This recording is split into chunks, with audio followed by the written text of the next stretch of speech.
خواتین عاشق کو جنہوں نے عاشق کھایا ہے اللہ کا 8 ان کو جا کر خبر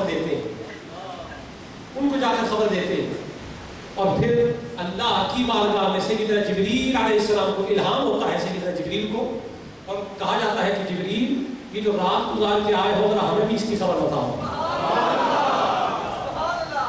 میں آپ سے یہ پوچھتا ہوں کائنات میں کون سا ایسا معاملہ ہے کہ جس سے اللہ بے خبر ہے؟ تو اللہ کو معلوم نہیں ہے کہ رات کہاں گزاری، سفر کیسے کیا، جبکہ خود ہی پہلے حکم دیا ہے کہ جا جبریل سارے درخت کے فرشتوں کو ساتھ لے جا۔ اللہ کو معلوم ہے کہ نہیں ہے؟ خود بھیجنے والا ہے، علیم و خبیر ہے، ہر جگہ فَأَيْنَمَا تَوَلُّوا فَثَمَّ وَجْهُ اللَّهِ، جدھر دیکھو ادھر اللہ ہی اللہ، تجلی تیری ذات کا سو وسو ہے، جدھر دیکھتا ہوں ادھر تو ہی تو ہے، تو جدھر دیکھو اللہ ہی اللہ، اللہ ہی اللہ، اللہ ہی اللہ، تو اسے معلوم نہیں ہے؟ معلوم ہے تو جبریل سے پوچھنے کی ضرورت کیا ہے؟ اگر حضور کسی سے کوئی خبر لے لے تو کہتے ہو کہ حضور کو خبر نہیں ہے، تو خدا کسی سے خبر لے دو۔ عقیدہ بتا رہا ہوں، عقیدہ یہ اس مسجد کی ذمہ داری ہے، جہاں مصطفیٰ کی شان بیان ہو موضوع کو چھوڑ دو، محمد کی طرف آ جاؤ۔ جہاں شان محمد ثابت ہوتی ہو بات چھوڑ دو، ذات کی طرف آ جاؤ، مصطفیٰ کی طرف آ جاؤ۔ تو اگر خدا فرشتوں سے پوچھتا ہے تو میں پوچھتا ہوں، جو یہ کہتے ہیں کہ اللہ نے حضور نے فلاں سے پوچھا اس نے بتایا تو سرکار کو پتا چلا، تو میں کہتا ہوں کہ خدا کو تو ہر چیز کا پتا ہے، تو پھر جبریل سے پوچھنے کی ضرورت کیا ہے؟ جبریل سے کیوں پوچھا؟ اگر خدا جبریل سے جاننے کے باوجود پوچھ سکتا ہے تو مصطفیٰ بھی جان کر بھی پوچھ سکتے ہیں۔ بات یہ ہے کہ خدا کو معلوم ہے، وَهُوَ أَعْلَمُ بِهِمْ، اللہ فرشتوں سے بہتر جانتا ہے، لیکن پوچھا کیوں؟ اس کی وجہ ہے تمہارے رات گزر گئی، فرشتوں سفر کر کے چلے آئے ہو، لیکن ہاں اب میری مجلس میں آئے ہو، اب میری مجلس میں ان کا نام لو کہ جن کی مجلس سے تم چلے آئے ہو، اسی کو محبت کہتے ہیں، کہ ذرا سنو تو صحیح تیرے منہ سے اس کا نام کیا ہے؟ ذرا تیرے منہ سے سنو تو صحیح اس کا نام کیا ہے، اس کا نام کیا ہے، اس کا نام کیا ہے؟ جو مجھے جپ رہا تھا، جو مجھے یاد کر رہا تھا، جو میرے تذکرے کر رہا تھا، ذرا مجھے اس کا نام تو بتا۔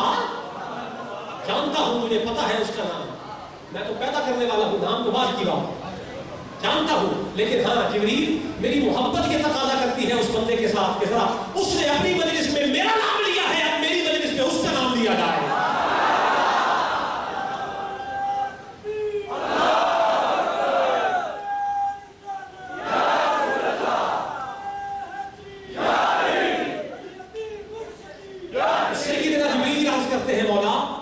فلاں فلاں فلاں فلاں فلاں فلاں بندے ہم رات کو گئے، کوئی ذکر میں مشغول تھا، کوئی طاعت میں مشغول تھا، کوئی عبادت میں مشغول تھا، کوئی تیری بارگاہ میں سجدے میں گرا ہوا تھا، مولا ہم نے ان کو ان حالوں میں پایا ہے، ان کی مغفرت کر دے، ان کو بخش دے، تو دیر نہیں لگے گی، وہ بڑا قریب ہے، وہ اسی وقت فرمائے گا جاؤ میں نے ان کو بخش دیا۔ میں نے ان کو یہاں بات تمام ہوئی، روح القدس کی بات تمام ہوئی۔ اب مفسرین نے روح سے مراد ارواح مومنین کو بھی دیا ہے، مومنوں کی ارواح کو، اور وہ فرماتے ہیں کہ اس رات میں ارواح مومنین کو بھی اللہ حکم دیتا ہے کہ وہ مقام علیین سے نزول کر کے زمین پر جائیں، اور اللہ تعالیٰ فرماتا ہے جاؤ جا کر دیکھو جن نیک اولادوں کو پیچھے چھوڑ کر آئے ہو وہ آج کیا کر رہے ہیں۔ آج کی رات میں ارواح مومنین آئی ہوئی ہے، جن کی مائیں نہیں ہیں، سن لے آج تمہاری ماں اگر مومن تھی وہ آ گئی ہے، مومنہ ماں چلی آئی ہے، اگر آپ کے والدین والد نہیں ہیں تو سن لے آج قدر کی رات ہے، آج قدر والے سارے ہی آ گئے ہیں، آتے ہیں، آ کر اپنے عزیزوں کو دیکھتے ہیں، اقارب کو دیکھتے ہیں، بیٹوں کو، پوتوں کو، نواسوں کو، سب کو ملاحظہ کرتے ہیں، جب ان کو عبادت میں مشغول دیکھتے ہیں تو پھر وہ روحیں خوش ہو جاتی ہیں، مسرت ناک ہو جاتی ہیں، اور اسی خوشی کے عالم میں لوٹ کر واپس جاتی ہیں، اور جن راستوں سے واپس جاتی ہے وہاں دو رویا صفوں میں فرشتے ہاتھ باندھے کھڑے ہوتے ہیں، اور ان نیک روحوں کو جن کی یہ نیک اولادیں ہیں ان کو مبارک دیتے ہیں، کیسے؟ سلام سلام سلام سلام، فرشتے سلام کرتے ہیں، مرید سلام کرے پیر کو، جی غلام سلام کرے آقا کو، لیکن شب قدر کی راتوں میں ذکر اللہ کی مجلس سے سجانے والوں تمہارے ماں باپ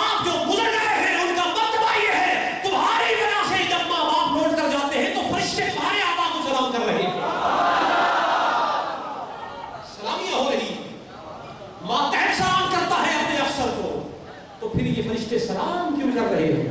معلوم یہ ہوا قدر والوں کی وجہ سے ماں باپ کو بھی نئی قدر مل گئی۔ تو آج کی رات یہ وہ رات ہے کہ جس رات میں اللہ تعالیٰ سے مانگنے کا ایک عجیب موقع ہے۔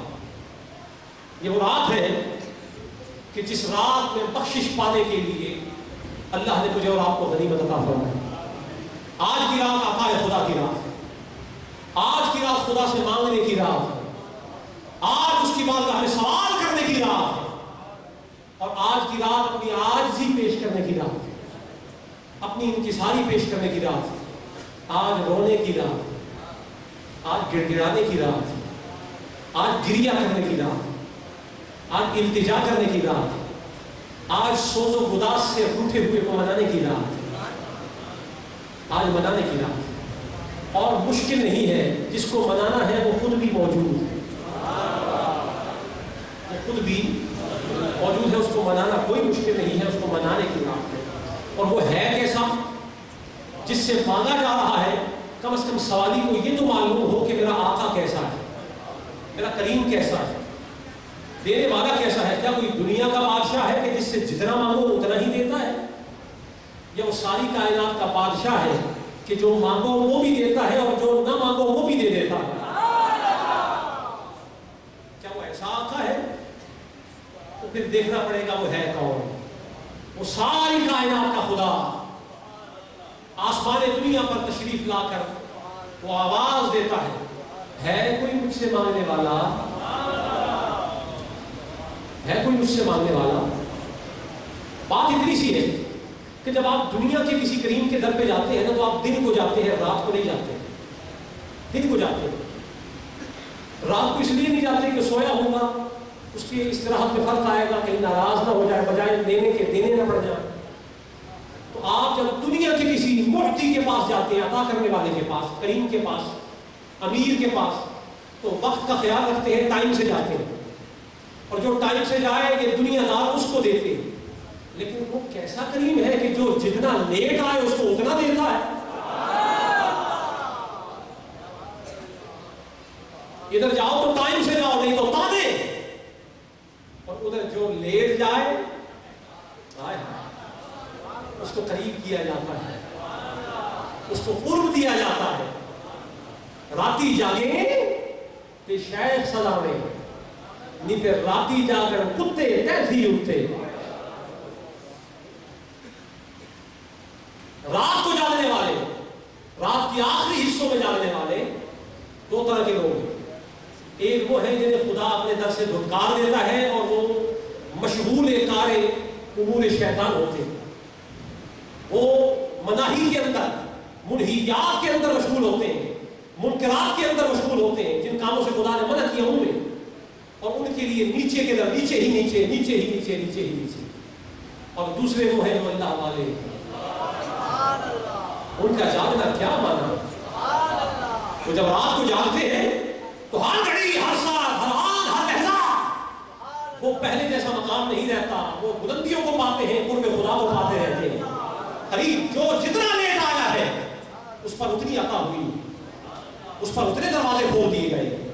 تو رات کے اس لہجے میں ترمذی شریف کی روایت آپ کے سامنے پیش کرتا ہوں۔ رب تعالیٰ فرما رہا ہے کہ اللہ فرما رہا ہے حضور سے کہ مصطفیٰ آپ اپنی زبان سے لفظوں سے کہہ دیں کہ خدا یہ کہہ رہا ہے۔ اسی حدیث قدسی کہتے ہیں، یا ابن آدم، اے آدم علیہ السلام کی اولاد، انک اذا دعوتنی ورجوتنی غفرت لک، اے آدم کے بیٹے جب تک تو مجھ سے مانگتا رہے گا۔ میں آپ کو کریم کا بتا رہا ہوں، وہ کریم کیسا ہے جس سے مانگنے اب ہم بیٹھ گئے۔ اپنی جھولیاں دراز کر لو، اب عطا کا وقت آ گیا ہے، اب سخا کا وقت آ گیا ہے، اب کریم بانٹنے لگا ہے، اپنی جھولیاں پسار لو۔ اور اللہ فرماتا ہے، اے ابن آدم جب تک تو مجھ سے مانگتا رہے گا، دعا کرتا رہے گا، ورجوتنی، اور جب تک مجھ سے التجا کرتا رہے گا، رجا کرتا رہے گا، غفرت لک، میں تجھے دیتا رہوں گا، چاہے تو کیسا ہی گناہگار کیوں نہ ہو، مجھے بڑے سے بڑے مجرم کو بخشتے ہوئے کسی کی پرواہ نہیں، میں بخش دوں گا۔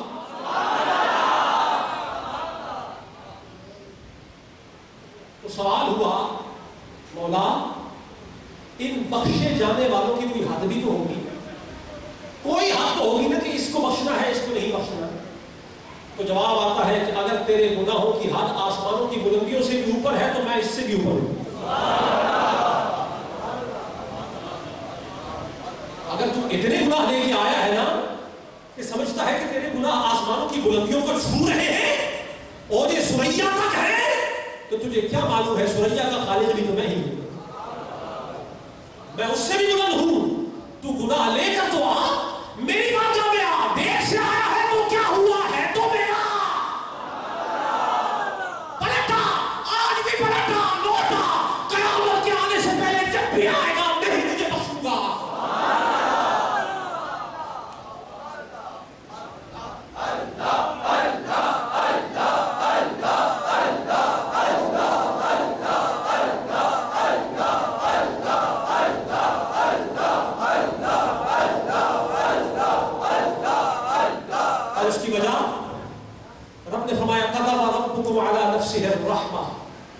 اللہ نے رحمت کرنا بندوں کے اوپر اپنے اوپر فرض کر دیا۔ قرآن کی آیت کتب ربکم علی نفسہ الرحمہ، تمہارے کتب علی نفسہ الرحمہ بھی ہے کہ تمہارے رب نے اپنے نفس کے اوپر، اپنے اوپر لوگوں کے ساتھ رحمت والا معاملہ کرنا فرض کر لیا ہے، فرض کر لیا ہے۔ اور تم سمجھتے ہو کہ تمہاری گناہوں کی بلندیاں آسمانوں سے پرے ہیں، تو فکر کیوں کرتے ہو؟ بلندی بھی وہی دیتا ہے، پستی بھی وہی دیتا ہے۔ گناہ بھی وہ کرتا ہے جسے یہ کرنے کی مہلت دے دے، اور نیکی بھی وہ کرتا ہے جسے نیکی کرنے کی یہ توفیق دے دے، سب اس کی مرضی سے۔ اور توبہ بھی ہر ایک نہیں کرتا۔ آج توبہ کی مجلس ہے، آپ اپنی مرضی سے نہیں آئے، کوئی آپ میں سے اپنی مرضی سے نہیں آئے۔ مت اس غلط فہمی میں رہے کوئی شخص، مت اس گمانے غلط میں رہو کہ تم اپنی مرضی سے آئے ہو، مولا کھینچ کے لایا ہے، بس پورے سال میں گناہ کرتا رہا ہے، بہت ہو گیا ہے، آج آپ میں تجھے بخش رہا ہوں۔ یہ رات تیرے لیے بنائی ہے، بخشش تیرے لیے بنائی ہے۔ اگر یہ بخشش اور توبہ اور مغفرت غیروں ہی کو دینی ہوتی تو غیر ہی کافی ہوتے، یہ تو میں نے اپنوں کے لیے بنائی ہے۔ اگر مسجد میں چلا ہی آیا ہے تو پھر یہ بھی گمان اور یقین پکا کر لے کہ جس نے بلایا ہے وہ بخشنے والا بھی ہے۔ آج بخشش کا لنگر بٹ رہا ہے، رب نے اپنے اوپر فرض کر لیا ہے رحمت کرنا۔ سن لو اور ذرا اپنے اوپر محاسبے کی کیفیت طاری کر لو، اپنا احتساب کرو اس سے پہلے کہ وہ محتسب تمہارا احتساب کرے۔ اور جب اس نے احتساب کر لیا نا اور عدل کے پیمانے لے آیا تو پھر میری اور تمہاری کوئی خیر نہیں ہوئی۔ آج کی رات بڑی غنیمت، بڑی غنیمت۔ آج جس کو اس نے توبہ کی مہلت دے دی ہے بڑا خوش بخت ہے، ورنہ بڑے گناہگار ایسے دیکھے ہیں کہ زندگی کے شروع سے لے کے آخر تک گناہوں میں ہی زندگی گزر گئی، کبھی مہلت نہیں ملی۔ کتنی خوش بختی ہے کہ آج قدر کی رات میں ہم توبہ کے لیے جمع ہو گئے ہیں۔ اور رب تعالیٰ خود فرماتا ہے میں نے اپنے اوپر فرض کر لیا رحمت کرنا، اور آگے فرمایا کہ وسعت رحمتی کل شیء، میری رحمت جو میں نے کہا نا اپنے اوپر فرض کر لی ہے، اگر تو پرکھنا چاہتا ہے اور دیکھنا چاہتا ہے کہ وہ رحمت کیسی ہے تو فرمایا تو کیا پرکھے گا؟ نہ میں دیکھنے میں آتا ہوں، نہ میری رحمت دیکھنے میں آتی ہے، نہ میرا احاطہ ہوتا ہے نہ میری رحمت کا احاطہ ہوتا ہے۔ کیوں؟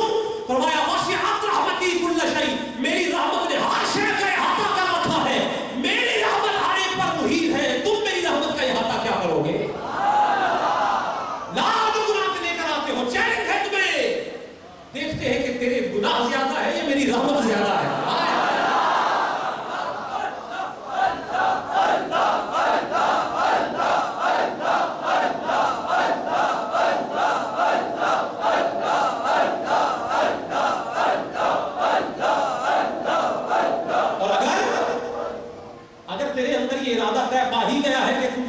دیکھنا چاہتا ہے تو پھر میں تو نظر نہیں آتا، ہاں ایک ایسا ہے جس کو رحمت للعالمین بنا دیا ہے، مجھے نہیں دیکھ سکتے، لا تدرکہ الابصار وہو یدرک الابصار، نگاہیں اس کا احاطہ نہیں کر سکتی، اس نے نگاہوں